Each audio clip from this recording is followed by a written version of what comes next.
नमस्कार दोस्तों। माघ माह के महात्म्य का तीसरा अध्याय आज हम प्रारंभ करने जा रहे हैं। परंतु उससे पहले थोड़ा सा जान लेते हैं कि कल के अध्याय में हमने क्या जाना था। कल के अध्याय में राजा दिलीप के द्वारा गुरु वशिष्ठ से पूछा गया था माघ माह के महात्म्य के बारे में, माघ माह का स्नान और दान के बारे में पूछा गया था, जिसे गुरु वशिष्ठ ने विस्तार पूर्वक राजा दिलीप को बताया था। साथ में ही आखिर में उन्होंने बोला था कि भृगु जी ने मणि पर्वत पर विद्याधर को यह सुनाया था। यहीं से हमारा आज का तीसरा अध्याय प्रारंभ होता है। राजा ने कहा, ब्राह्मण, भृगु ऋषि ने कब मणि पर्वत पर विद्याधर को यह उपदेश दिया था, सो बताइए। तब ऋषि जी कहने लगे कि हे राजन, एक समय 12 वर्ष तक वर्षा न होने के कारण सब जगह सूखा पड़ गया। प्रजा त्राही त्राही करने लगी। तप और वेद पाठ भी रुक गए।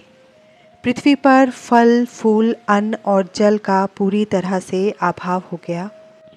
तब भृगु ऋषि, जो अपने आश्रम को त्याग कर अपने शिष्यों के साथ हिमालय पर्वत पर चले गए।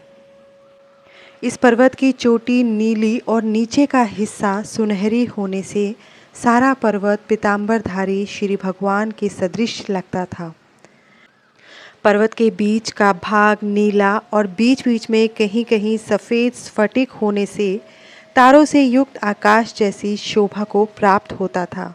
रात्रि के समय वह पर्वत दीपकों की तरह चमकती हुई दिव्य औषधियों से पूरित किसी महल की शोभा को प्राप्त होता था।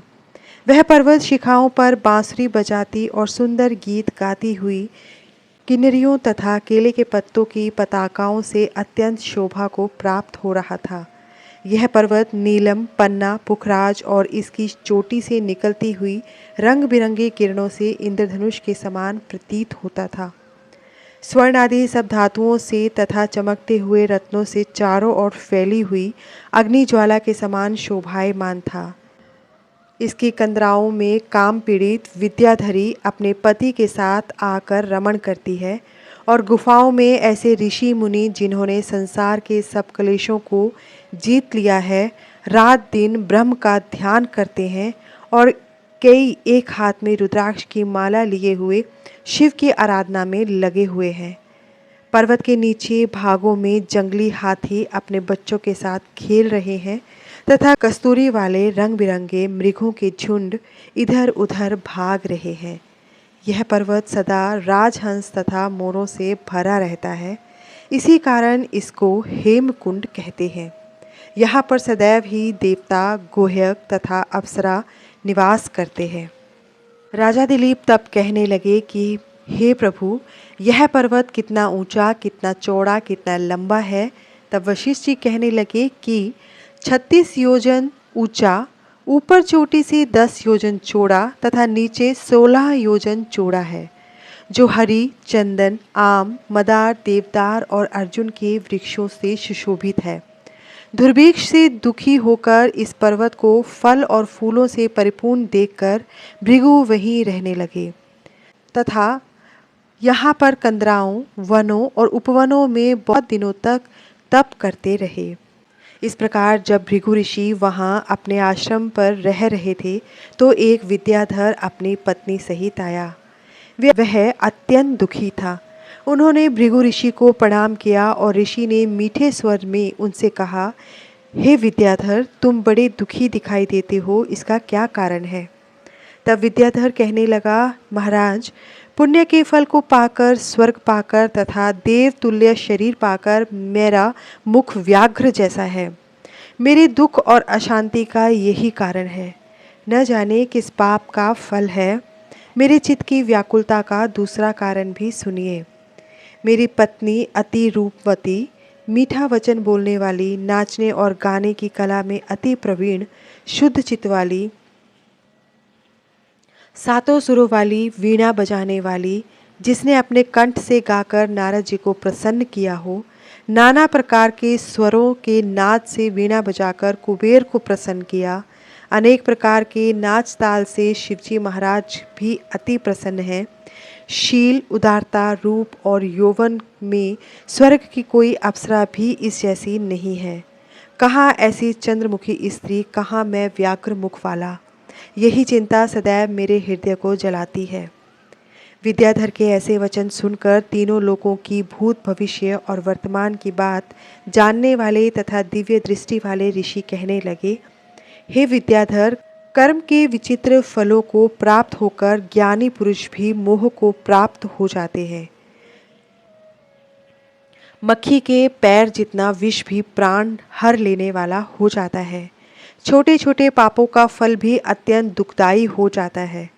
तुमने माघ मास की एकादशी का व्रत करके द्वादशी न आने तक शरीर में तेल लगाया, इसी पाप कर्म से व्याघ्र हुए। एकादशी के दिन उपवास करके द्वादशी को तेल लगाने से राजा पुरूरवा ने भी कुरूप शरीर पाया था। तब वह अपने कुरूप शरीर को लेकर दुखी होकर हिमालय पर्वत पर देव सरोवर के किनारे पर गया। प्रीतिपूर्वक शुद्ध स्नान कर कुशा के आसन पर बैठकर भगवान कमल नेत्र, शंख, चक्र, गदा, पद्म के धारण करने वाले पीताम्बर पहने वनमाला धारण किए हुए विष्णु का चिंतन करते हुए राजा पुरूरवा ने 3 मास तक निराहार रहकर भगवान का चिंतन किया।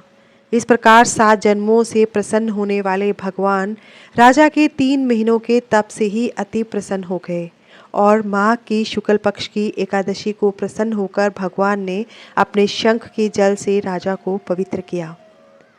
भगवान ने उसके तेल लगाने की बात याद दिलाकर सुंदर देवताओं का सा रूप दिया, जिसको देखकर उर्वशी भी उसको चाहने लगी और राजा कृतकृत्य होकर अपनी पुरी को चला गया। भृगु ऋषि कहने लगे, हे विद्याधर, इसलिए तुम क्यों दुखी होते हो? यदि तुम अपना यह राक्षसी रूप छोड़ना चाहते हो तो मेरा कहना मानकर जल्दी ही पापों को नष्ट करने वाली हेमकूट नदी में माघ में स्नान करो, जहाँ पर ऋषि सिद्ध देवता निवास करते हैं। अब मैं इसकी विधि बतलाता हूँ। तुम्हारे भाग्य से माघ मास आज से 5वें दिन ही आने वाला है। पौष शुक्ल एकादशी से इस व्रत को आरंभ करो। भूमि पर सोना, जितेंद्रिय रहकर दिन में 3 समय स्नान करके महीना भर निराहार रहो। सब भोगों को त्याग कर तीनों समय भगवान विष्णु का पूजन करो। जब तुम द्वादशी को शिवजी स्तोत्र और मंत्रों से पूजन करोगे तो तुम्हारा मुख देखकर सभी चकित हो जाएंगे। तुम अपनी पत्नी के साथ सुखपूर्वक क्रीड़ा करोगे। माघ मास के प्रभाव को जानकर सदा माघ में स्नान करो। पाप दरिद्रता से बचने के लिए मनुष्य को सदा यतन से माघ मास का स्नान करना चाहिए। स्नान करने वाला इस लोक तथा परलोक में सदा सुख पाता है। वशिष्ठ जी कहते हैं कि हे दिलीप, भृगु जी के यह वचन सुनकर वह विद्याधर अपनी पत्नी सहित उसी स्थान पर पर्वत के झरने में माघ का स्नान करता रहा और उसके प्रभाव से उसका मुख देव सदृश हो गया और वह मणिग्रीव पर्वत पर आनंद से रहने लगा। भृगु जी भी नियम की समाप्ति पर शिष्यों सहित ईवा नदी के तट पर आ गए। इसी के साथ माघ मास के महात्म्य का 3रा अध्याय समाप्त होता है। नमः शिवाय भक्तों, धन्यवाद।